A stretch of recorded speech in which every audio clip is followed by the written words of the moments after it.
L'émission qui suit a été réalisée par les membres de la communauté avec l'aide de Télé Cogeco.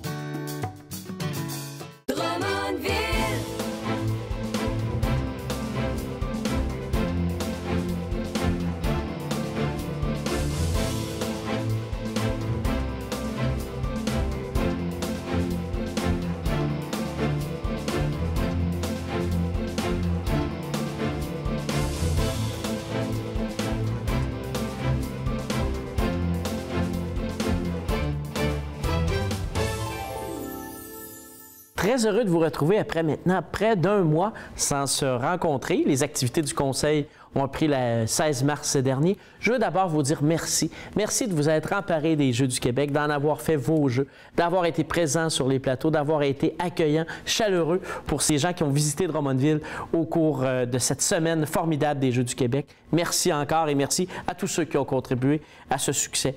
Aujourd'hui, 3 invités fort intéressants. Je reçois Danielle Dufresne, directrice du service des arts, de la culture et de l'immigration à la Ville, de même que Marc Proulx, directeur du service des travaux publics. Et je recevrai dans quelques instants Cathy Bernier, conseillère municipale du district numéro 1. Avant de rencontrer Mme Bernier, je veux quand même prendre quelques instants pour revenir avec vous sur notre séance du 16 mars dernier. C'est une séance quand même assez importante, plus de 120 points à l'ordre du jour. On n'avait pas eu de séance depuis 4 semaines. Alors, d'une part, le Conseil a renouvelé les ententes avec les centres communautaires, des centres qui sont impliqués dans nos milieux, qui sont présents aux 4 coins de la Ville. Donc, c'est toujours avec plaisir que la Ville renouvelle sa confiance en nos centres communautaires. Par ailleurs, nous avons adopté une résolution qui nous permet maintenant de solliciter notre député à l'Assemblée nationale pour le dépôt d'un projet de loi privé. Alors, la Ville veut revoir les amendes qu'elle impose lorsqu'il y a rejet de matière évidemment non admissible dans notre réseau d'égouts. C'est très important. Ça cause des dommages qui évidemment, génère des coûts, génère des problématiques pour vous, les citoyens. Et ce qu'on constatait, c'est que la réglementation actuelle de la Ville de Drummondville était très loin de ce qu'on peut normalement considérer comme, si je dirais, dissuasif. Les amendes sont donc passées de 1 000 ou 2 000 $ selon qu'on soit une personne physique ou une personne morale pour une première offense à 75 ou 150 000 $ et en cas de récidive à 150 000 $ pour une personne physique ou 300 000 pour une personne morale, donc une compagnie, une entreprise. C'est certain qu'il faut que ce soit dissuasif. Il faut s'assurer que les gens respectent notre réseau d'égouts. Il faut évidemment en favoriser le maintien de l'intégrité. Par ailleurs, et ça m'a fait particulièrement plaisir, le Conseil a voté une résolution pour formuler au gouvernement du Québec une demande de reconnaissance du boisier de la Marconi à titre de réserve naturelle. C'est un engagement électoral que j'avais pris dans le cadre de la campagne 2013. Et pour nous, c'est important de faire en sorte que ce magnifique parc où les citoyens et les citoyennes peuvent aller marcher, profiter des belles saisons, profiter de l'hiver, profiter de l'été, eh bien, que ce soit protégé, qu'il n'y ait pas de conseil après nous, qu'il y ait la facilité de dire on coupe ces arbres-là et on fait autre chose. Alors, on en est très, très fiers et on espère évidemment que notre demande recevra un appui du gouvernement du Québec. Alors voilà pour la séance du 16 mars. Dans quelques instants, je rencontre Mme Cathy Bernier.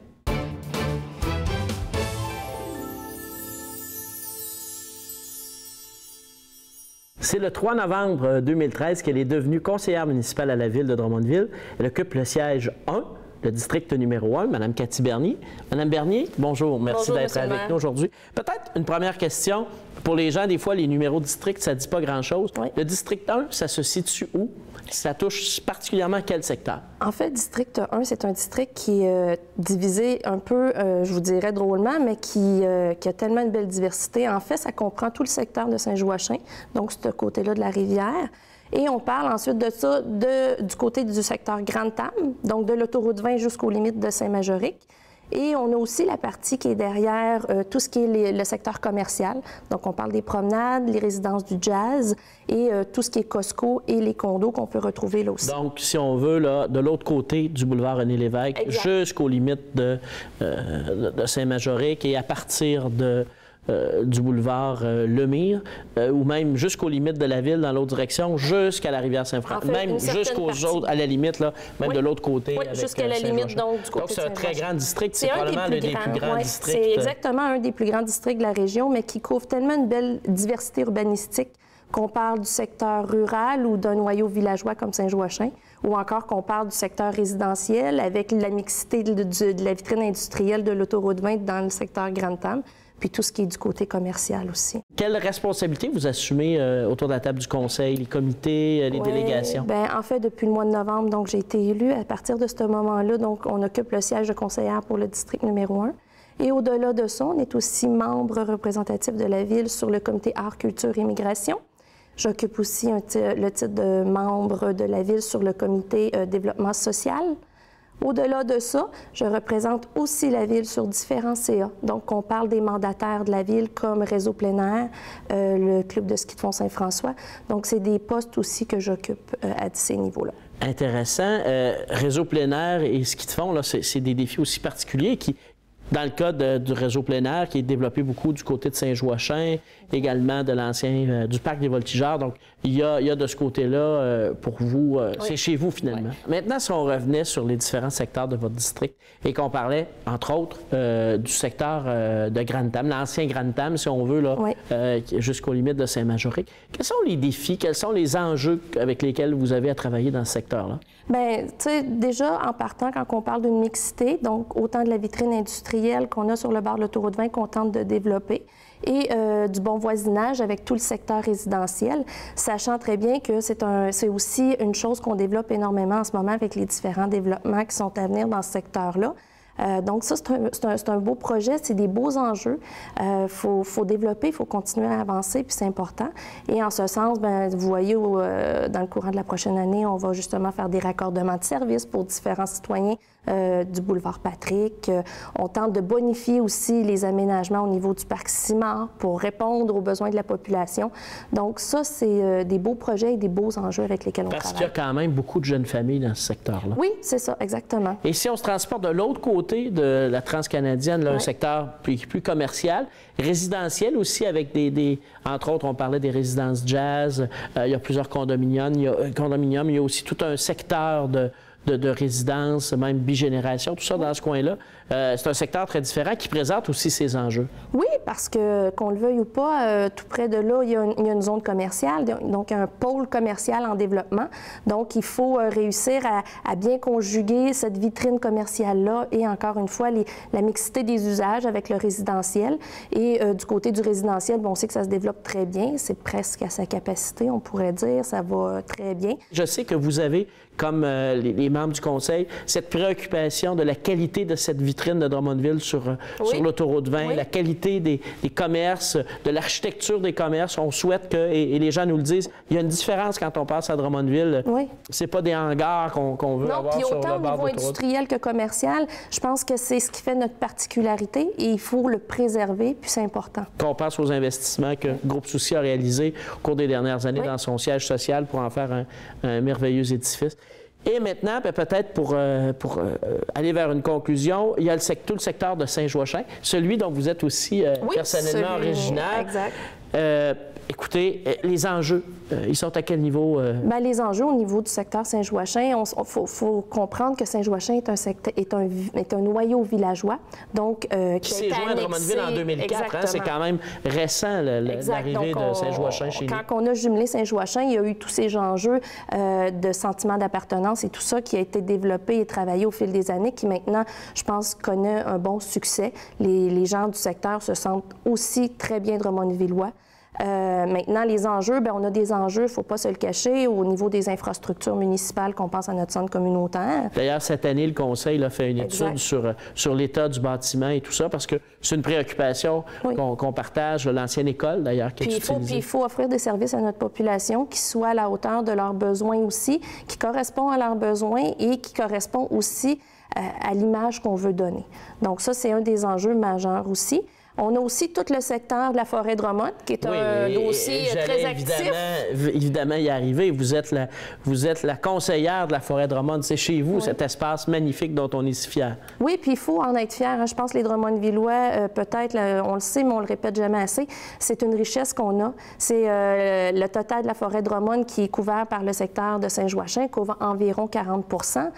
C'est un poumon en soi, c'est une partie du poumon de la ville de Drummondville. Et je dirais même de la région et même du Québec, c'est une particularité. C'est un petit bijou qu'on a et il faut le préserver, je pense, et c'est l'intention du Conseil en soi de tenter de préserver ce petit milieu-là et aussi de le développer. on peut le développer de différentes façons et c'est là qu'on va, après ça, voir les possibilités. Le développer dans sa vocation actuelle, on s'entend bien. Hein, là. Oui, il n'y a pas de développement domiciliaire qui s'enligne par là, mais davantage du développement au niveau du plein air. Écoutez, c'est très intéressant. On voit que je pense qu'on voit la passion que vous avez à représenter les gens de ce secteur-là au Conseil. Bien, je vous remercie beaucoup de votre visite et puis au plaisir de vous recevoir à nouveau. Merci beaucoup, M. le maire. Au revoir.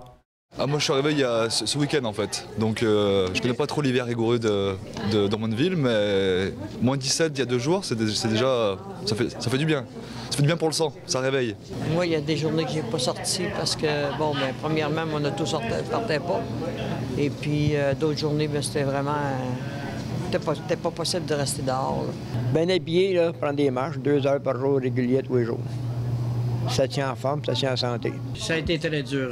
Remarque, c'est un hiver exceptionnel. Moi, j'ai jamais vécu autant de froid, là, puis autant de neige. On n'a pas eu de doutants. Ça a été très dur. En m'impliquant bénévolement, j'ai été bénévole au Jeux du Québec et là, je suis bénévole au Challenger. Alors, à travers des marches aussi dans des journées, c'est comme ça qu'on passe l'hiver. Moi, la température m'a jamais dérangé et puis j'ai la chance d'être en bonne santé. On est vu d'autres. Enfin, ça va passer et puis au mois de juillet, on aura oublié.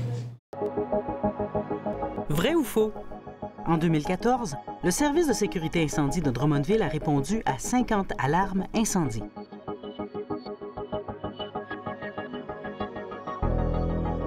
Eh bien, c'est faux. En fait, les pompiers ont répondu à 308 alarmes incendie. Fait important à noter, seulement 6 % de ces alarmes étaient fondées. Pour éviter de générer de fausses alarmes incendie, un simple entretien de son système de détection fera l'affaire. Pensez-y.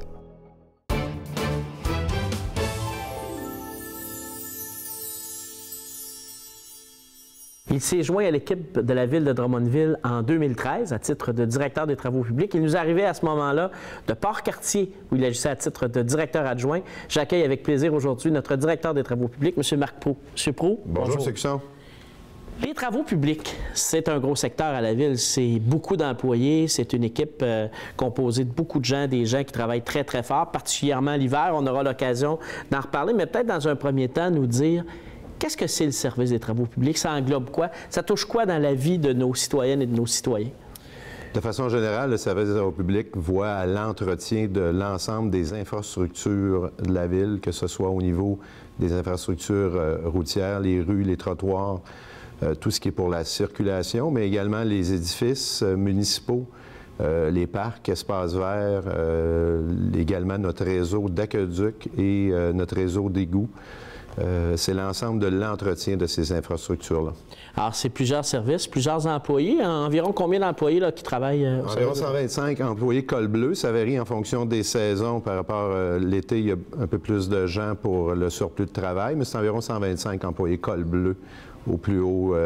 Donc, assurément, le service qui compte le plus d'employés à la ville. Effectivement, c'est un des plus gros services en termes d'employés, mais également en termes budgétaires aussi. Si on veut comparer, exemple, justement, au point de vue budgétaire avec le gouvernement provincial, vous êtes notre santé ou notre éducation. C'est à peu près l'équivalent, toute proportion gardée. C'est ça, en termes d'importance du budget. On parle d'un budget là, supérieur à 20 millions de dollars. Oui, près de 23-24 millions de dollars. Donc, près du quart du budget de la ville qui est entre vos mains. Donc, nos bons résultats, on vous les doit en partie. Je sais qu'il y a un travail très sérieux toujours qui se fait au niveau de ça.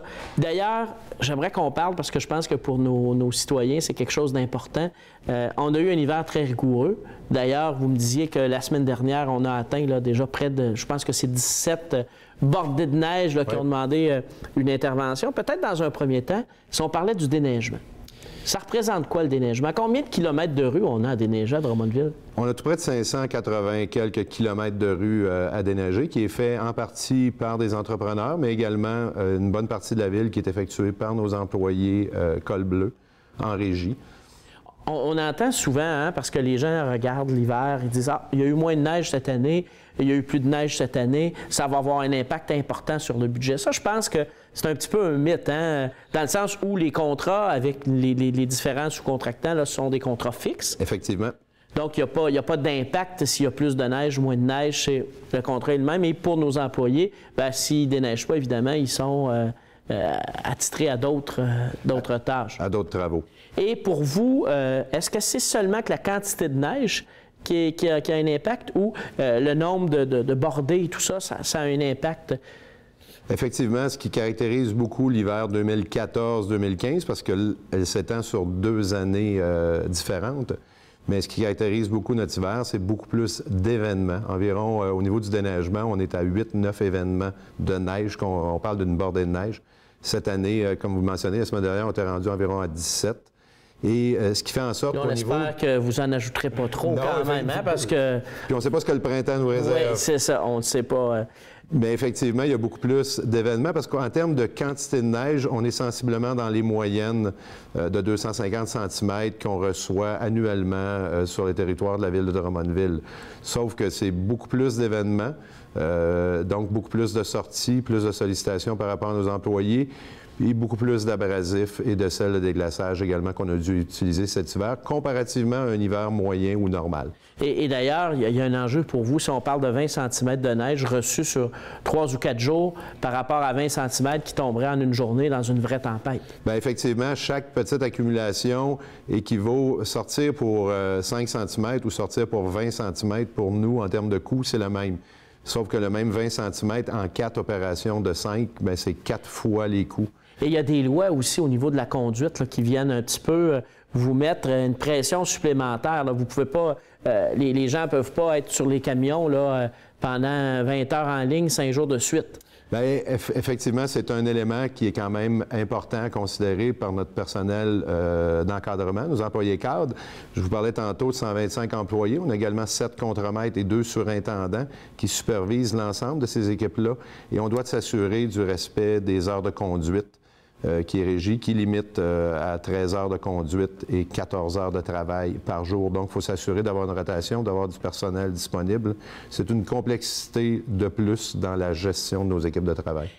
Et puisqu'on parle de travail particulier lié à notre hiver rigoureux, ça a été, le mois de février a été tout particulier au niveau de la question des gels de conduite.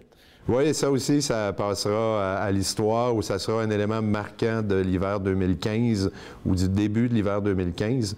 Règle générale, sur les territoires de la ville de Drummondville, on observe environ 10 à 15 demandes de dégel de conduite d'entrée de service de différentes natures. Je vous avouerai qu'à partir du mois de février, la situation, comme bien d'autres villes au Québec, ici on est rendu environ à 160 gels de conduite, donc interventions différentes.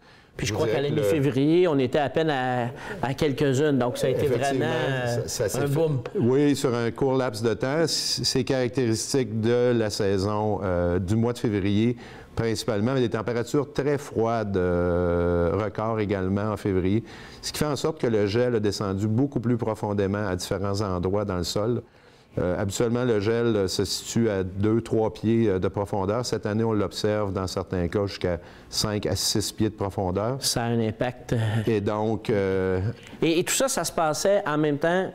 Vos équipes étaient sollicitées dans le cadre de la préparation des Jeux du Québec. Je pense que c'est assez extraordinaire. On l'a d'ailleurs mentionné lors de la séance publique du 16 mars dernier, à quel point nos équipes des travaux publics avaient été sollicitées, mais surtout avaient répondu à cette demande-là de façon exceptionnelle. Je tiens d'ailleurs à vous réitérer ces félicitations, cette reconnaissance du Conseil et des citoyens aussi. Des fois, c'est facile de critiquer, c'est facile de dire que la charrue aurait dû passer à telle heure ou dans tel sens, puis elle aurait dû passer juste après, juste avant que j'ouvre ma cour, et etc.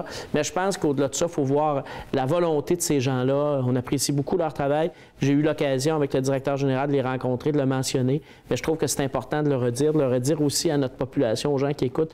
Il y a dans votre équipe, à commencer par vous, des gens qui sont très soucieux de la qualité des services qu'on offre aux citoyens. Et je tiens à vous en remercier. J'espère que le printemps ne sera pas trop difficile. J'imagine que ces conditions rigoureuses-là vont avoir un effet sur les nids de poules. On aura l'occasion certainement d'y revenir, mais on sait que vous serez là et que vous ferez dans les circonstances le mieux possible pour nos citoyens.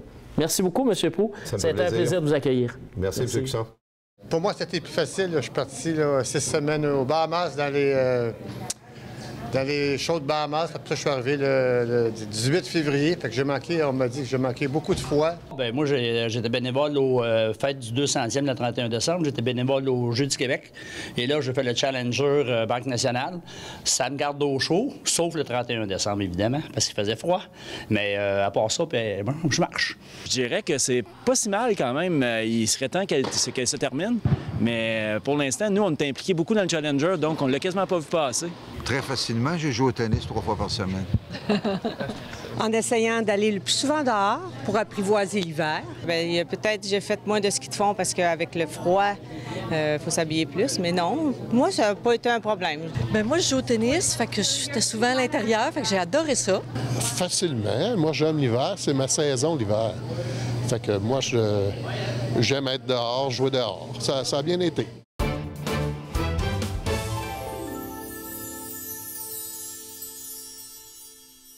La Ville de Drummondville a créé en 2008 le service des arts, de la culture et de l'immigration.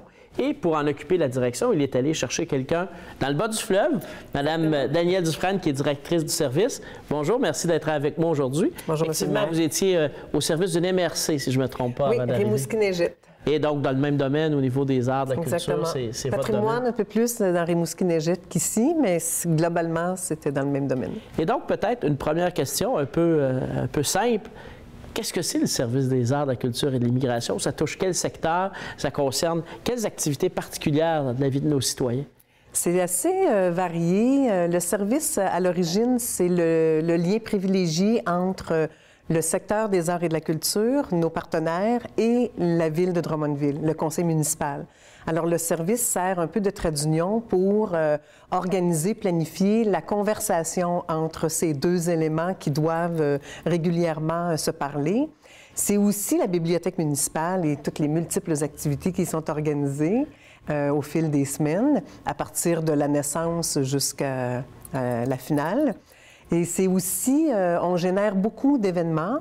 On génère des événements culturels comme Opus Jeunes Virtuoses, Urbanité lors dans la ville, différentes choses. On gère toute l'animation culturelle au centre-ville, avec la place Saint-Frédéric au complet pendant l'été. C'est une 60aine d'événements qu'on organise. On est d'ailleurs là-dedans présentement. Oui, j'imagine.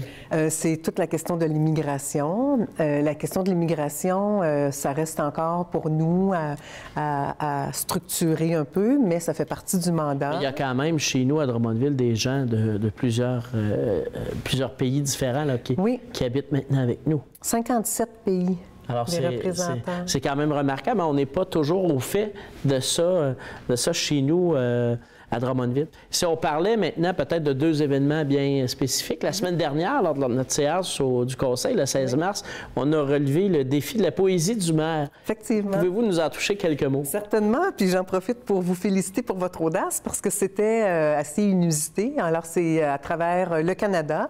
C'est le maire de Calgary qui, cette année, avait le mandat de lancer le défi aux autres maires canadiens pour que le 22 mars, c'est la Journée internationale de la poésie. Et dans le cadre de cette journée, il demandait aux maires d'ouvrir une séance du Conseil en mars ou en avril avec de la lecture de poèmes lus par un poète, une poète de la région, de la ville. Alors, vous avez accepté ça et on a fait toutes les démarches pour avoir une poète, Mme Diane Descoteaux. Qui est bien connue dans la région. Qui est très connue, qui a une notoriété internationale assez particulière, extraordinaire, puis qui est venue nous lire quelques minutes de poésie. Fait qu'on a relevé avec brio ce défi. Tout à fait. D'ailleurs, on vous remercie de votre collaboration. Il y a une autre ville au Québec qui avait relevé le défi en 2014, c'est la Ville de Québec. Oui. Et on souhaite évidemment qu'en 2015, il y en ait plusieurs autres. Ah, oui. Ben non, on espère que d'autres nous imitent, évidemment. Oui. Et il y a eu, pas plus tard que ce week-end, le week-end qui vient de se terminer, il y a eu une superbe remise à des jeunes artistes de chez nous, donc dans le cadre du programme de soutien à la pratique artistique des jeunes. C'était la 22e remise déjà. La 22e, oui. Le temps passe extrêmement vite, puis ça a été beaucoup remanié au fil des ans. Il y a 2 ans, on a décidé d'utiliser la scène comme espace, non, la scène de la salle Léopold-Terrien, non seulement comme espace de scène, mais pour le public aussi en formule cabaret ou bistrot. Alors, notre deuxième édition s'est déroulée de cette façon-là. C'est très vrai, c'est vraiment bien, c'est très intime. Puis ça permet aux jeunes artistes d'avoir un contact plus précis. Puis c'est eux, dans le fond, qui arrivent avec leurs invités. On leur remet des billets et ils invitent famille et amis à venir les accompagner dans la réception de leur prix. C'est quand même des prix d'une valeur importante qui ont été remis depuis 1993 en 22 éditions. Oui, la Ville a remis 150 000 $ directement pour encourager au total, pendant toutes ces années. Total, à plusieurs dizaines de jeunes. Et quels artistes peuvent recevoir ça? Qu'est-ce qu'ils ont fait pour se mériter ces bourses, ces prix? Ce qui est assez... Dans nos critères, là, quand le jury regarde, là, ça prend des jeunes d'abord qui ont moins de 25 ans, qui habitent sur le territoire de la Ville et qui pratiquent et se forment dans une discipline artistique, dans n'importe laquelle de toutes les disciplines artistiques. Alors, ce que ça signifie, par exemple, n'est pas inclus les jeunes qui rêvent ou qui étudient pour devenir ingénieurs puis qui font de l'art visuel dans leur temps de loisir. C'est pas ces jeunes-là qui sont visés. C'est vraiment les jeunes, ils peuvent changer d'idée, mais ce sont vraiment des jeunes qui souhaitent faire une carrière artistique, culturelle. Donc là, il y a des pianistes, des danseurs. Oui, on est vraiment choyés parce qu'ici, à la Ville de Drummondville, on est reconnu à travers le Québec et peut-être autres frontières pour la quantité et la qualité des formations qui sont données au niveau culturel et artistique. Alors, ça génère beaucoup de jeunes qui souhaitent faire une carrière. C'est ces jeunes-là qu'on vise avec notre programme de soutien. Les programmes, entre autres, de danse et de musique du Cégep de Drummondville sont très réputés. Donc, il y a donc c'est plusieurs artistes qui viennent. Écoutez, c'est très intéressant. On aura certainement l'occasion de revenir sur l'un ou l'autre de ces sujets. Merci pour ce beau travail avec votre équipe. C'est combien de personnes? Dernière question, votre équipe? On est, l'été, on est plus de 50, puis en période régulière, on est à peu près 43. Donc, c'est une bonne équipe que vous dirigez. Écoutez, merci beaucoup, Mme Dufresne. Ça a été un plaisir de vous accueillir avec toute la population aujourd'hui. Merci.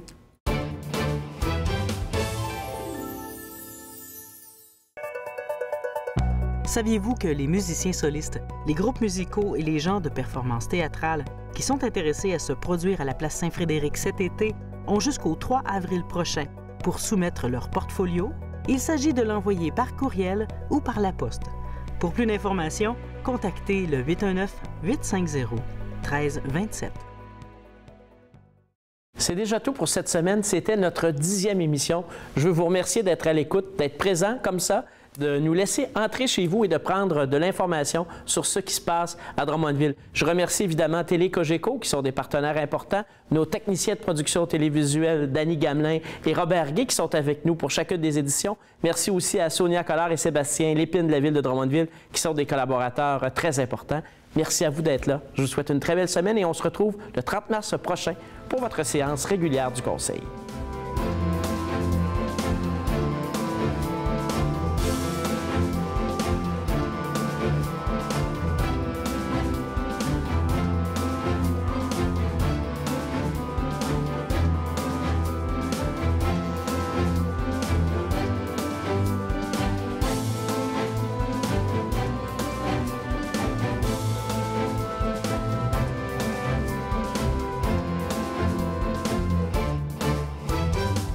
Drummondville, capitale du développement. Télé Cogeco, un service exclusif aux clients de Cogeco.